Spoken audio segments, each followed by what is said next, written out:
Dubai international airport के ऊपर attack होता है, जिसके नतीजे में कुछ पाकिस्तानी जाँ बहक होते हैं, कुछ इंडियंस मारे जाते हैं और कुछ बांग्लादेशी जख्मी होते हैं। ये इनिशियल इतलात है, लेकिन हौसी बागियों ने ये जो ड्रोन हमला करके पूरी दुनिया पर वाज़ेह कर दिया कि उनके हाथ कितने लंबे हैं, उनको सपोर्ट कौन कौन से ममालिक की है। अब ये देखिए कि हौसी बागियों के पास कितनी हाई लेवल की टेक्नोलॉजी है, यानी ड्रोन वहां से उड़ते हैं यमन से और आकर दुबई के अंदर अटैक कर देते हैं, हमले भी होते हैं, ऑयल टैंकर भी तबाह होते हैं और फिर वो ड्रोन जो हैं बड़ी आसानी से कार्रवाई करके वापस भी चले जाते हैं। तो ये अपने आप में बहुत बड़ी एक डेवलपमेंट है, बहुत बड़ा एक सानिया है अबू धाबी के लिए। अबू धाबी एक ऐसा मुल्क है दुनिया के अंदर जिसके अंदर क्राइम रेट बिल्कुल जीरो है। अब अगर ऐसे मुल्क जहां पर दुनिया विजिट के लिए आती है, टूरिज्म बहुत ज्यादा है, जहां पर बहुत चीजें हैं, अगर वहां पर आकर इस तरह के अटैक होना शुरू हो जाए तो क्या दुबई के अंदर कोई लोग आएंगे? हरगिज नहीं आएंगे और दुबई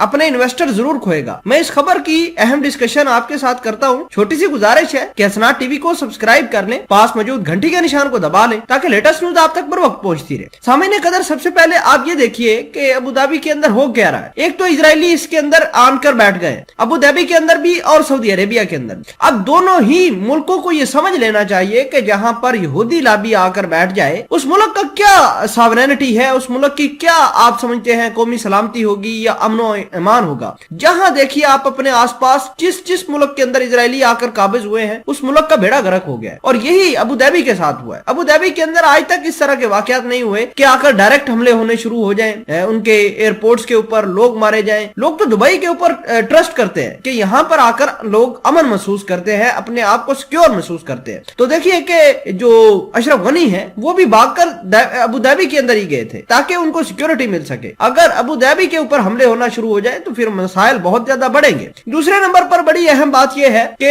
अबू धाबी के अंदर जो हमला हुआ है ये किसने करवाया है, ये अपने आप में बहुत बड़ा सवाल है। हौसी बागियों के पास इतने हाईटेक ड्रोन हो नहीं सकते अगर ईरान इनको सपोर्ट ना करे। पिछले दिनों अबू धाबी के फॉरेन मिनिस्टर गए थे, एक डेलीगेशन गया था पूरा तेहरान के अंदर। उन्होंने जो इब्राहिम रईसी है उनके साथ बातचीत की और कहा कि हम यमन की जंग से बिल्कुल पीछे हैं, हमारा कोई यमन से लेना देना नहीं है, तो लिहाजा ईरान हौसी बागियों को सपोर्ट करना बंद कर दे। शहजादा मोहम्मद बिन सलमान भी ये कहते हैं कि ईरान के साथ तो हम अपने डिप्लोमेटिक टाइज को बहाल करने वाले हैं। आज रियाज के अंदर ईरान के डिप्लोमेट्स पहुंचे हैं, ओआईसी की मीटिंग होने जा रही है वहां पर और वहां पर ईरान के 7-7.5 साल बाद ये ईरान वाले सऊदी अरेबिया के अंदर जा रहे हैं। उन्होंने तो इनके वीजे बंद कर रखे थे 2016 से। तो अगर ऐसे में ये हमले हो जाते हैं तो ये बहुत भयानक चीज होगी। और मैं आपको ये बताना चाहता हूं कि पिछले दिनों अमारात का एक जहाज हौसी बागियों ने पकड़ लिया था और हौसी बागी पकड़कर वहां पर लूट मार की। उन्होंने